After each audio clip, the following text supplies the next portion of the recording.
अनुज पुत्रों ने राजसूय यज्ञ कर ही लिया है। अब हस्तिनापुर को भी तो चाहिए कि उनके सम्मान में एक समारोह आयोजित करे। जब समारोह होगा तो चौसर तो जमेगी। सम्राट युधिष्ठिर से मैं एक बार हार ही चुका हूं, तो क्या मुझे एक अवसर और नहीं मिलना चाहिए? मैं तुम्हें वचन देता हूं प्रिय दुर्योधन कि अब की बार जुए में यदि मैंने सम्राट युधिष्ठिर को कंगाल ना बना दिया तो वनवास ले लूंगा। अरे इंद्रप्रस्थ में मैं बिन कारण ही नहीं हारा था। इसी हार से तो तुम्हारी जीत का मार्ग निकलेगा। मुझे आज्ञा दो मित्र। तुम्हें तो चले ही जाना चाहिए अंगराज, क्योंकि ये समझदारी की बातें हैं जो तुम्हारी समझ में नहीं आएंगी। मेरे शब्दकोश में षड्यंत्र का अर्थ समझदारी नहीं है। प्रणाम। तुम्हारा ये मित्र है बड़ा मूर्ख। अरे मैं तो इसे इसलिए झेलता हूं पुत्र कि तुम्हारे प्रति इसकी निष्ठा पर मुझे अटल विश्वास है। हाँ, राजनीति में ऐसे मूर्खों का अपना ही एक महत्व और स्थान होता है। जब चाहो इन्हें बाण बनाकर किसी की ओर चला दो या फिर चौसर की गोटी बनाकर पिटवा डालो। तो मैं ये कह रहा था पुत्र बहुत कि तेज। मेरी इंद्रप्रस्थ वाली हार से ही तुम्हारी जीत का मार्ग निकलने वाला है। और तुम ये भी देख लोगे कि ये मेरे पासे केवल पासे नहीं है, ये मेरी सेना है जिन्होंने हारना तो कभी सीखा ही नहीं। नहीं मामा श्री, वे इतने मूर्ख नहीं हैं। वे चौसर खेलने कभी नहीं आएंगे। आएंगे भांजे, वे अवश्य आएंगे, क्योंकि कोई भी क्षत्रिय युद्ध और जुए के आमंत्रण को तो अस्वीकार कर ही नहीं सकता। ये तो क्षत्रिय मर्यादा है भांजे, और पांडव तो मर्यादा भंग कर ही नहीं सकते। और फिर ये आमंत्रण तो ज्येष्ठ पिताश्री की ओर से जाएगा ना। पांडव यहीं से इंद्रप्रस्थ लेकर गए थे भांजे। पांडव यहीं पर इंद्रप्रस्थ देकर जाएंगे। और द्रौपदी, मेरे अपमान का क्या होगा मामा श्री? उसका भी उपाय सोच लिया जाएगा। हाँ।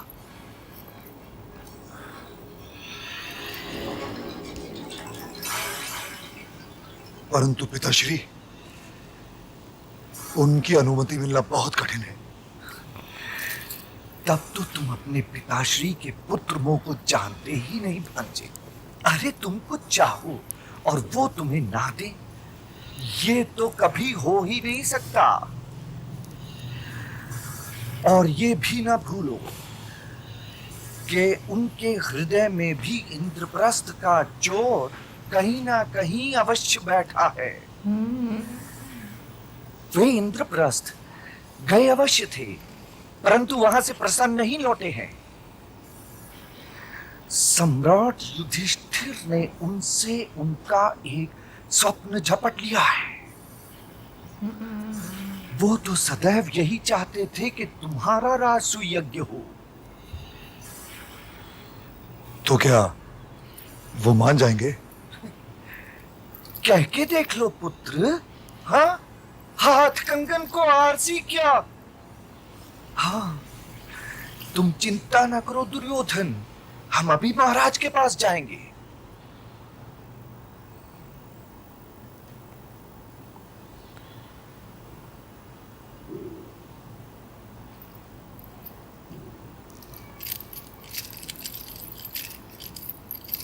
फिर खोए में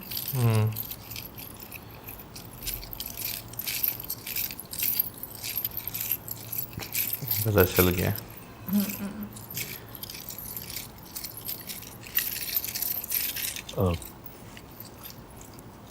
आइए भ्राता शकुनी। प्रणाम महाराज। विराजिए।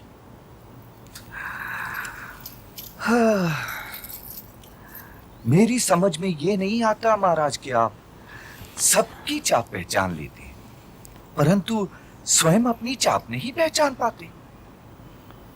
मैं समझा नहीं गांधार नरेश। जो आप समझना चाहते हैं वो बिना किसी के कहे ही समझ जाते हैं महाराज, और जो आप नहीं समझना चाहते उसके लिए चाहे कोई कुछ भी कर ले, आप नहीं समझते। फिर भी ये बतलाना मेरा कर्तव्य है कि दुर्योधन की दशा आती नहीं। क्या क्या हुआ मेरे पुत्र को? ये तो आप भली भांति जानते हैं कि उसे क्या हुआ है। उसे इंद्रप्रस्थ का रोग हो गया है, और उसके इस रोग का उपचार भी इंद्रप्रस्थ ही है।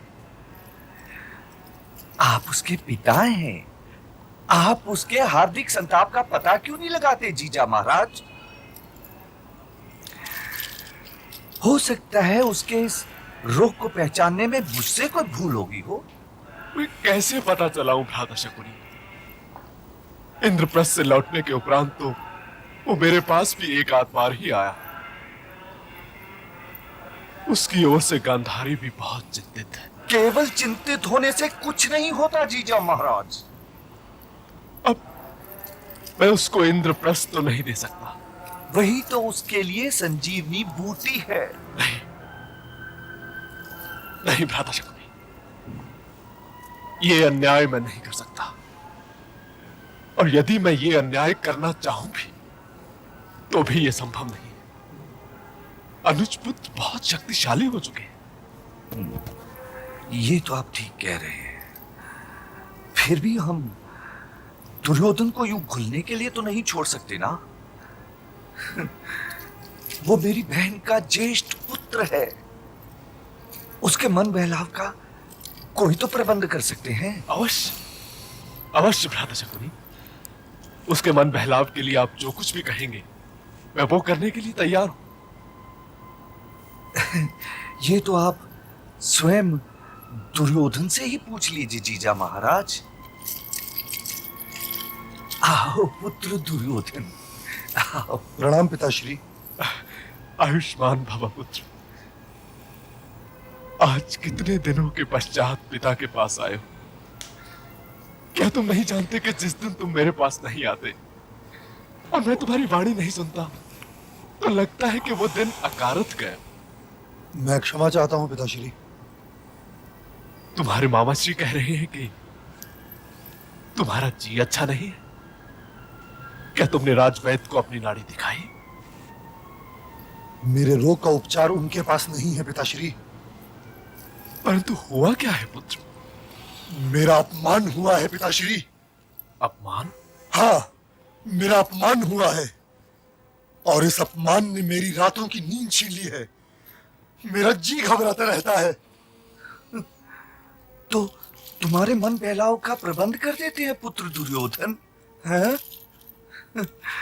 मैं तो ये चाहता हूं जीजाश्री कि आपके अनुज पुत्रों ने राजसूय यज्ञ किया है, तो क्या हस्तिनापुर का ये जी नहीं चाहता कि अपने सम्राट पुत्र का अभिनंदन करे?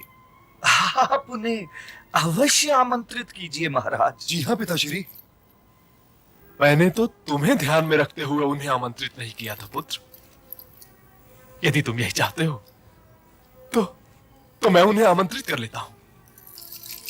हस्तिनापुर निवासी भी तो ये देख लें कि अनुज पुत्रों को खांडवप्रस्थ देकर मैंने उनके साथ कोई अन्याय नहीं किया था। जी हाँ, उन लोगों के आ जाने से मेरा मन अवश्य बहल जाएगा पिताश्री।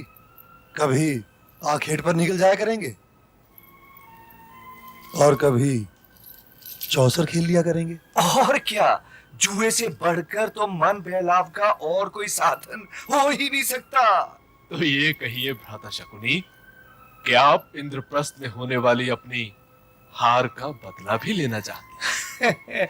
ऐसा चाहने में हानि ही क्या है जीजा महाराज? तो ठीक है, मैं विदुर से इस विषय में परामर्श कर लेता हूं। हर विषय में काकाश्री से परामर्श करने की क्या आवश्यकता है पिताश्री? लगता है काकाश्री से परामर्श किए बिना हम लोग तो सांस भी नहीं ले सकते। परंतु आप माने या ना माने पिताश्री, वे अवश्य ही पांडवों से मिले हुए हैं, और यदि आप उन्हें आमंत्रित नहीं करना चाहते तो आप मुझे आज्ञा दीजिए कि मैं इंद्रप्रस्थ पर आक्रमण कर सकूं। अरे भांजे, ऐसे युद्ध से क्या लाभ जिसमें हारना निश्चित हो? ऐसे युद्ध में लड़ते हुए मर जाने से योद्धाओं का मान बढ़ता है मामाश्री। भांजे भांजे, तुम हर बात पे अग्नि की भांति भभक क्यों पड़ते हो? हाँ? यदि महाराज महात्मा विदुर से परामर्श करना चाहते हैं तो कर लेने दो। हाँ?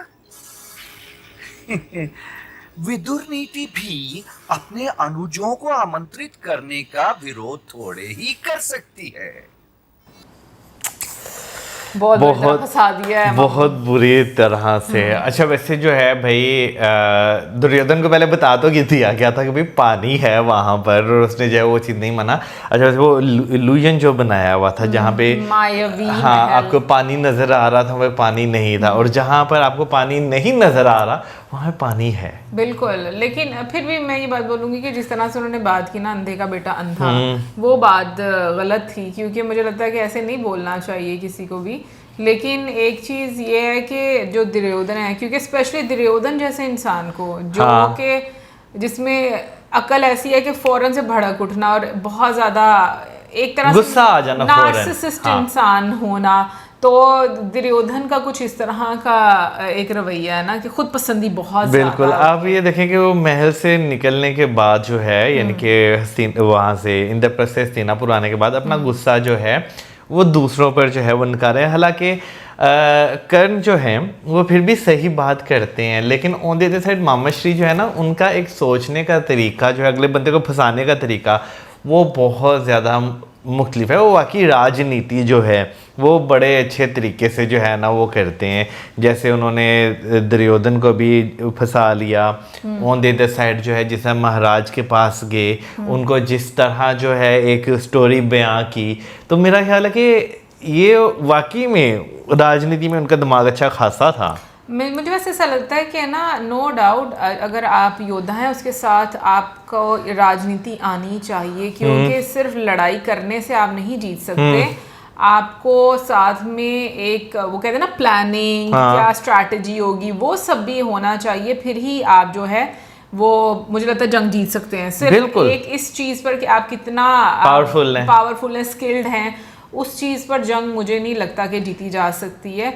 लेकिन जिस तरीके से मैं कहूँगी कि एक जहर भरा हुआ नज़र आता है ना, एक्टिंग बहुत अच्छी दुर्योधन की करते हैं।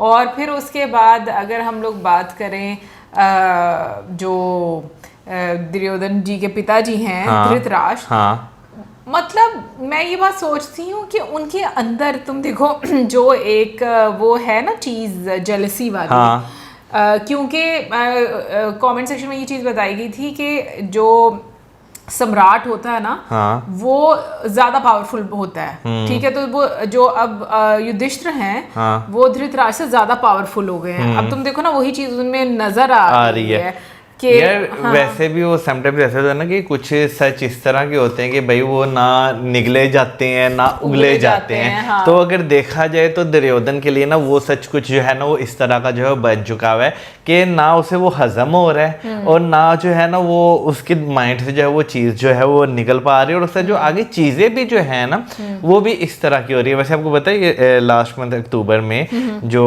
इसमें कर्ण हैं, उनकी भी डेथ हो गई है। बिल्कुल, मैं आगे उनका रोल जब देख भी रही थी ना, तो बैक ऑफ माई माइंड ये चीज़ चल भी रही थी। लेकिन इंसान, मैं कहती हूँ, अपने कुछ ऐसे रोल कर जाता है कि वो अमर रहता है। एनीवेज, नेक्स्ट एपिसोड देखेंगे, और देखेंगे अब नेक्स्ट एपिसोड में चौसर, मुझे लगता है कि जो उसका खेल जो है वो खेला जाएगा। सो मिलेंगे नेक्स्ट वीडियो में। सब्सक्राइब करना मत भूलना। Good bye.